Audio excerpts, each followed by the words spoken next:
watching ED India Live, India's voice to the world. I'm Preeti Kaur. Coming up in the next 30 minutes, Israel's ground operation against Hamas continues. Netanyahu says defeating Hamas is existential test for Israel. UN Security Council plans to hold another round of meeting on Israel-Hamas conflict. United Auto Workers, Stellantis reached tentative deal to end the strike. No deal with General Motors yet. India's Prime Minister Narendra Modi shares his thoughts with the countrymen in the monthly radio program. Appeals to the people to be vocal for local and make India self-reliant. In sports, unbeaten Team India will take on England in Cricket World Cup encounter in northern Indian city of Lucknow today.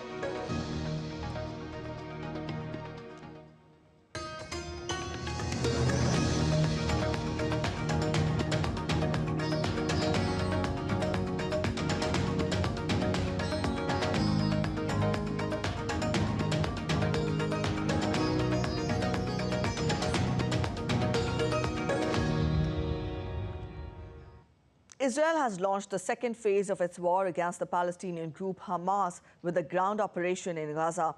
Israeli Defense Forces attacked buildings they said were used as meeting points by Hamas. Israel has blockaded Gaza for over 3 weeks in retaliation to the October 7th attack by Hamas into its soil. As the Israel-Hamas war enters its 24th day, Israeli Prime Minister Benjamin Netanyahu warned that this next stage of the war will be long and difficult. He also vowed that every effort would be made to free the hostages held by Hamas. More of our ground forces entered into Gaza in the development of the stronghold of Evil. This is the second phase of the war, whose goals are clear: the destruction of the military and governmental capabilities of Hamas and the return of the hostages home. At every stage until now, and at every stage from now on, we will exhaust every possibility to return our abducted brothers and sisters to their families. The war inside the Gaza Strip will be difficult and long, and we are prepared for it. Israeli Prime Minister Benjamin Netanyahu, along with his wife Sarah, met the family members of the hostages being held in Gaza. During the meeting, Netanyahu promised the representatives that he would do everything possible to bring about the release of all the captives. He said that recovering the hostages was an integral part of the military's goals. Netanyahu's wife, Sarah, embraced the families and expressed her support for them at this unbearable time, for each of them in particular and for the state as a whole.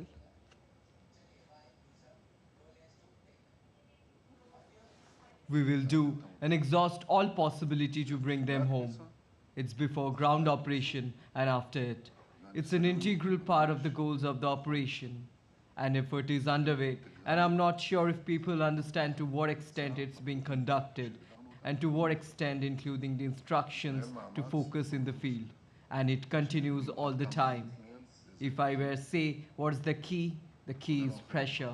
The greater is the pressure, the greater are the chances. Israeli Defense Forces said that Egypt and the United States would expand humanitarian aid to Gaza. Israel accused Hamas of firing among Gazan civilians and using them as human shields. Israel Defense Forces once again urged citizens of northern Gaza and Gaza City to move to the south. The Israel Defense Forces is expanding its operations. We are moving to the next phase of our war against Hamas in Gaza. From the air, land and sea, Hamas uses people of Gaza as human shields. Hamas terrorists operate inside and under civilian buildings precisely because they know the IDF distinguishes between terrorists and civilians. Civilians in northern Gaza and Gaza City should temporarily move south of Wadi Gaza to a safer area. Tomorrow, the humanitarian efforts to Gaza, led by Egypt and the United States, will be expanding. Meanwhile, multiple explosions could be seen in Gaza from southern Israel on Saturday night after Prime Minister Benjamin Netanyahu earlier said that his country's ground operation marked the second stage of a long and difficult war with Hamas. Leaflets have been dropped over Gaza City, warning residents that the area is now a battlefield and they must leave for south Also, internet connectivity is now being restored in the Gaza Strip after being cut off from the rest of the world due to a communications blackout. UN Secretary General Antonio Guterres has said that the escalation in Israel's military assault on Gaza surprised him after it appeared that there was a growing international consensus around the need for a humanitarian pause in the conflict. In a statement, the UN chief said that instead of the pause, he was surprised by an unprecedented escalation of the bombardments and their devastating impact in conflict-hit Gaza.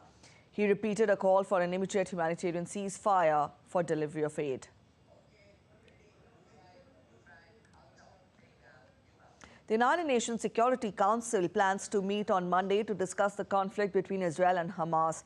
The UN Security Council earlier failed in its attempts to stop the war in Gaza, as its members were unable to approve either the United States resolution calling for humanitarian pauses or Russia calling for an immediate ceasefire. Earlier on Friday, the United Nations General Assembly passed a resolution calling for an immediate ceasefire in Gaza, which made no mention of Hamas by an overwhelming majority. The International Committee of the Red Cross has called for temporary ceasefire and more sustainable aid support to the Gaza Strip in response to the ongoing humanitarian crisis in the enclave. In an exclusive interview, Najum Iqbal, head of communications for East Asia at the organization, said that they are exerting every effort to help and needs sustained and unimpeded access for humanitarian assistance. The Red Cross has been playing a key role in providing humanitarian assistance to the region. So we just cannot... As Israel's army moves into the Gaza Strip, Hezbollah have started firing rockets and fire into the Israeli territory. Leading a big threat to the Israelis, clashes at Israel-Lebanon border raise fears of a wider war. DD India's correspondent Amritpal Singh reports from Shlomi, Israel. As the Israeli army enters the Gaza Strip, Hezbollah has started firing rockets and missiles into the Israeli territory. They have threatened the Israelis that if they do a ground assault inside the Gaza Strip, they will open a full-fledged war front. I'm right now standing at a place called Shalomi. You can see the smoke in the air. Constantly, rockets are being fired by the Hezbollah into Israeli territory, and Israel is responding back by firing back. Those mountains, that wall that you see is actually Lebanon. I'm standing at a place called Shalomi, which is right on the Israel-Lebanon border. It is the last village or kibbutz on the Israeli side, and on the other side, what you see is Shalomi, and you can hear rockets being fired, missiles being fired, and RT guns being fired in response by the Israeli military.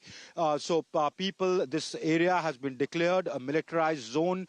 People have been evacuated completely. It has become, cities and villages along the border have become a ghost border. Now the real threat remains that if Hezbollah opens a full front, Israel will have to fight the war on two fronts, one on the south with Hamas in the Gaza Strip, and one here in the north with Hezbollah. So the situation here is deteriorating by the minute as the Israeli army decide. You can hear these rocket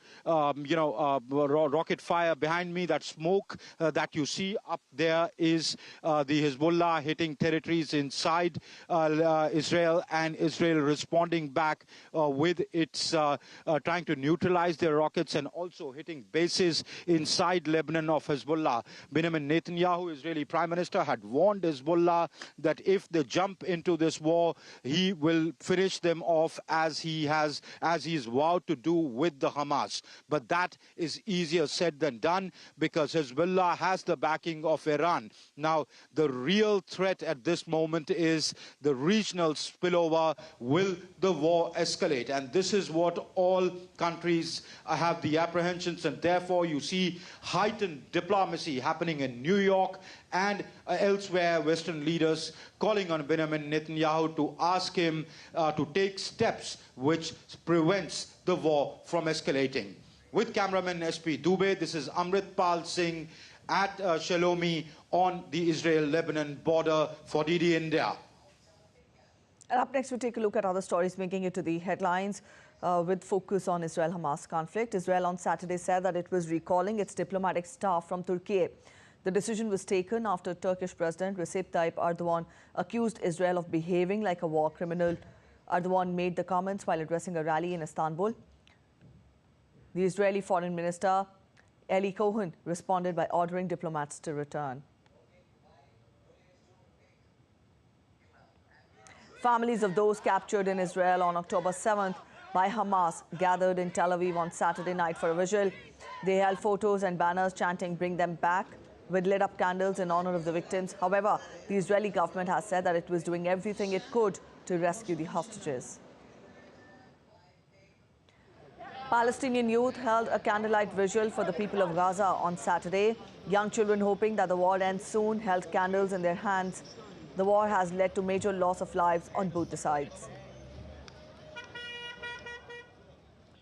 Thousands of people in New York protested on the streets on Saturday, demanding a ceasefire in Gaza amid the ongoing Israel-Hamas conflict. Protesters marched, holding signs and waving flags while chanting slogans.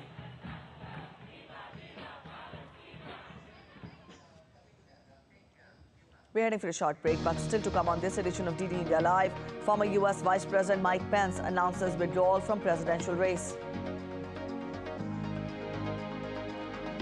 From sharing dates of birth, identical twins in Sri Lanka shared the stage at Miss and Mr. Twins 2023 held in Colombo. The ongoing Cricket World Cup is not just for the adrenaline rush, but for taste buds too. A stunning chocolate replica of ICC Men's Cricket World Cup 2023 trophy unveiled in Odisha.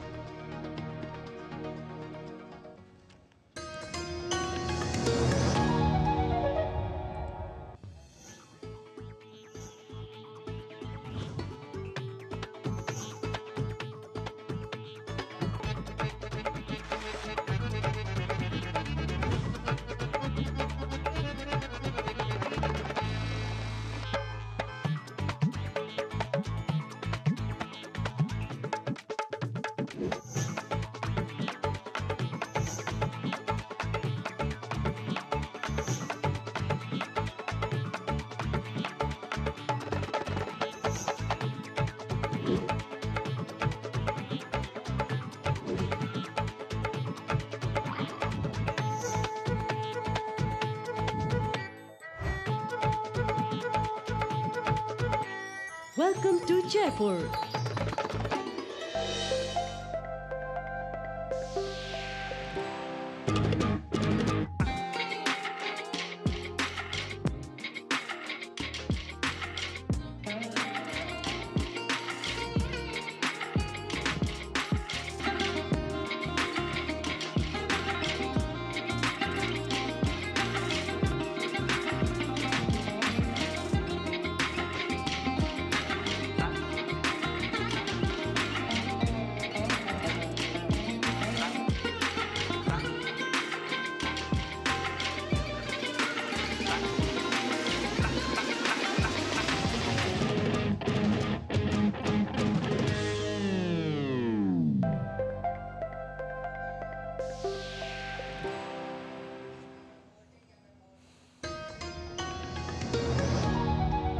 Welcome back after the break. You're watching DD India Live and I'm Preeti. Let's continue getting you more international updates. Former US Vice President Mike Pence has decided to halt his 2024 campaign in the Republican presidential race. Mike Pence ended his presidential campaign for the White House after struggling to raise money and gain traction in the polls. Pence made the announcement while speaking at the Republican Jewish Coalition Summit in Las Vegas on Saturday afternoon. Pence is the first major candidate to leave a race that has been dominated by his former boss turned rival, Donald Trump. National security advisors from around 65 countries have gathered in Malta for a weekend meeting. The meeting was organized by Ukraine to discuss its peace formula for ending the war with Russia. It is the third such meeting this year after smaller ones in Jeddah and Copenhagen, but Russia is not involved. A 10-point peace plan proposed by Ukraine President Volodymyr Zelensky includes calls for restoration of Ukraine's territorial integrity, withdrawal of Russian troops, nuclear safety, and release of all prisoners. The meeting was held in a Maltese hotel ballroom behind closed doors, but officials said that it would lead to agreement to hold a global peace summit later this year. In a tragic incident, at least 32 people have been killed and more than 60 injured in a crash involving multiple vehicles in Egypt. The incident occurred in the morning and involved a bus and several cars bound for Cairo on the main desert road in the Beira Governorate. The crash involved a passenger bus and several cars, some of which caught fire. An oil leak from one of the vehicles caused the collision, which then spread to other cars nearby. Ambulances rushed to the scene to transfer the injured to the hospital. After extensive negotiations, automotive giant Stellantis has reached a new tentative labor agreement with the striking United Auto Workers Union in the US. Nearly 14,000 UAW workers who were on strike at 2 Stellantis assembly plants and several parts distribution centers in Michigan and Ohio have been told to end their strike and return to work. US President Joe Biden has applauded Stellantis and UAW for reaching an agreement. The deal comes after the union and Ford Motor announced a tentative agreement on a new contract. The deals include many of the similar terms, including a 25% general wage increase. Meanwhile, UAW has expanded its strike at a General Motors plant in Spring Hill, Tennessee.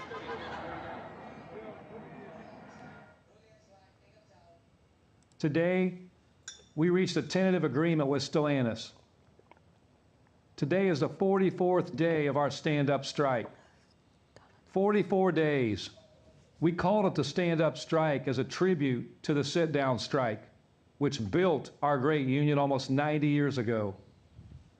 The sit-down strike showed the incredible power of regular working-class people to fight for economic justice and win big.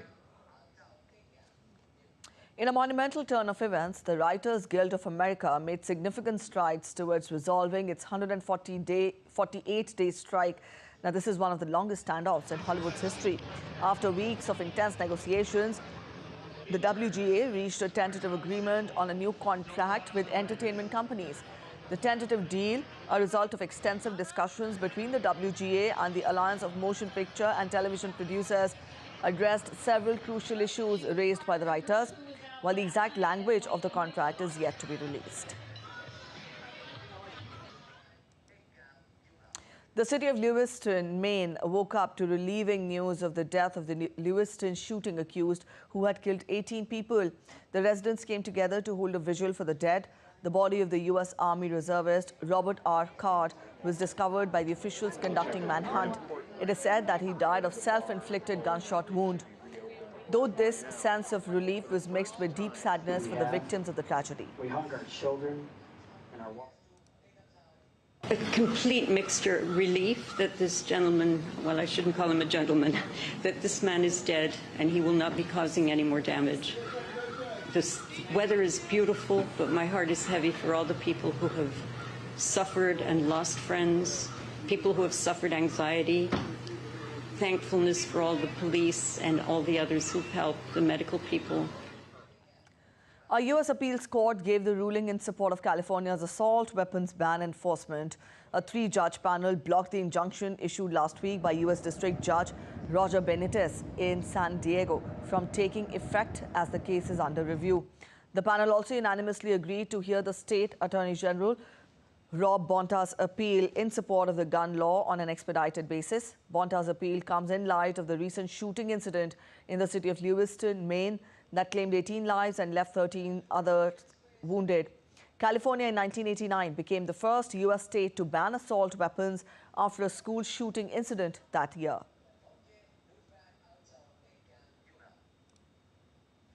Colombian President Gustavo Petro said that the mother of Liverpool soccer player Luis Diaz has been rescued after being kidnapped in northern Colombia. Authorities stated that the parents of 26-year-old Diaz were reportedly kidnapped as they drove to their home in northern Colombia. Gunmen on motorbikes stopped them and drove them away in the vehicle. The Colombian Attorney General's office said that a team of investigators had been deployed to search and rescue the player's parents. Diaz's mother was later rescued by the authorities, who were still searching for his missing father when reports last came in.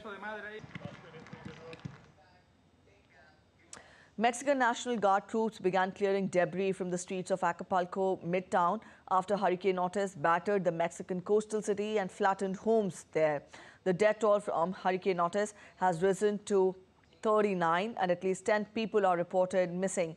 Officials fear the toll may rise even further, adding that the storm caused devastation worth billions of dollars, while more than 8,000 armed forces staff have been deployed to clear the debris left behind. Authorities claim Otis has been the most powerful storm ever to strike Mexico. It even caught forecasters by surprise, gathering strength with unexpected speed before it came ashore, surpassing initial predictions.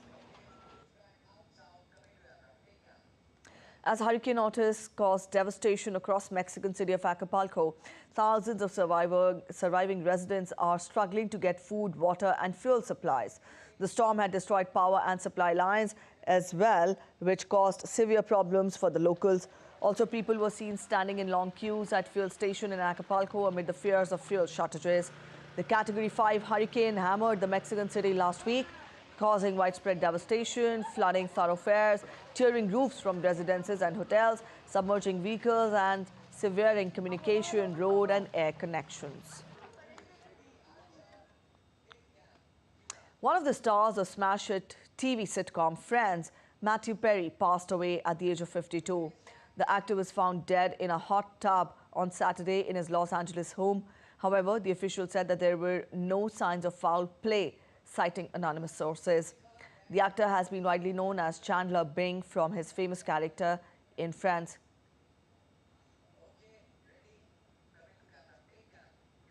Drivers in Argentina waited in long queues at various service stations throughout the country due to fuel shortages. The government attributes the shortage partly to tourism as well as rumors of possible price hike following last week's presidential election, adding that shipments are on the way with hopes of easing shortage in near future. United Nations Secretary General Antonio Guterres has reached Nepal on an official visit to the Himalayan nation. This will be his first visit to Nepal since taking office as the UN Secretary General on 1st of January 2017 and his second Nepal visit as he visited the Himalayan kingdom in May 2007 as the UN High Commissioner for Refugees. The key agenda of his visit to Nepal is climate change and ways to mitigate its effects on livelihoods, Nepal's peace process and the UN Sustainable Development Goals. UNSC will visit Everest Base Camp and Annapurna Base Camps to see the impact of climate change. He will also visit the birthplace of Gautam Buddha in Lumbini. During the visit, Secretary General Guterres will call on President of Nepal, Ramchandra Paudel, and hold meetings with Prime Minister Pushpa Kamal Dahal and Foreign Minister N.P. Saud.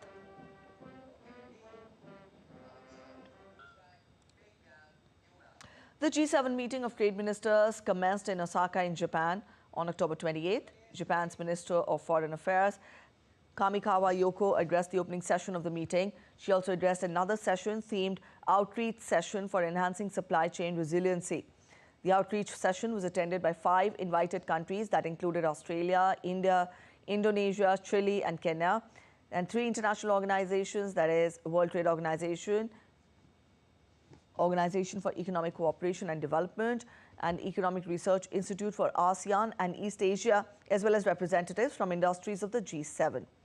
India's Minister of Commerce and Industry, Consumer Affairs and Food and Public Distribution and Textiles, Piyush Goyal, attended the summit. In a social media post, the minister shared details about India's stand on issues related to both global and regional situations in the summit. The minister has reiterated India's firm commitment to free and fair trade, balancing equitable growth, global growth with sustainable development goals. Speaking at the outreach session for enhancing supply chain resilience at the G7 trade ministers meeting, Piyush Goyal also highlighted the need for collaboration across key areas for sustainable and inclusive global growth.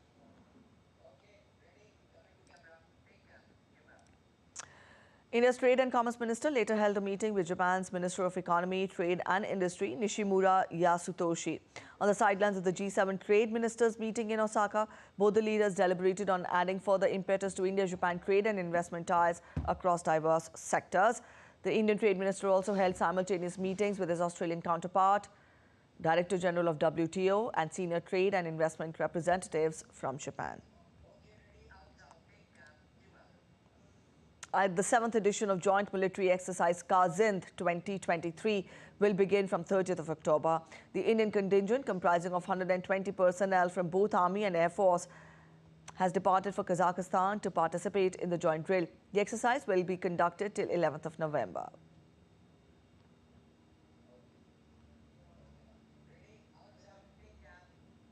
Identical twins from all over Sri Lanka competed for the title of Miss and Mr. Twins 2023 in the capital, Colombo. The beauty pageant was the first of its kind in the country. Winners will represent Sri Lanka at the Global Miss and Mr. Twins beauty pageant to be held in Colombo in mid-April 2024.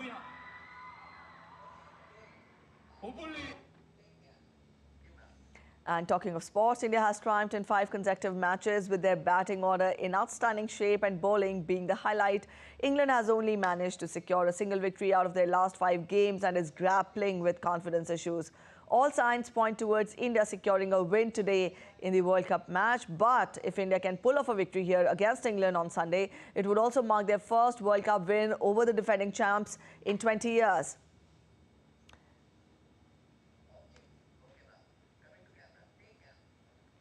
In Odisha, a Bhubaneswar-based pastry artist, Rakesh Sahu, and his team have created a stunning chocolate replica of the ICC Men's Cricket World Cup 2023 trophy to express their love for the Indian cricket team. He also runs a school of baking and fine pastry art in the city.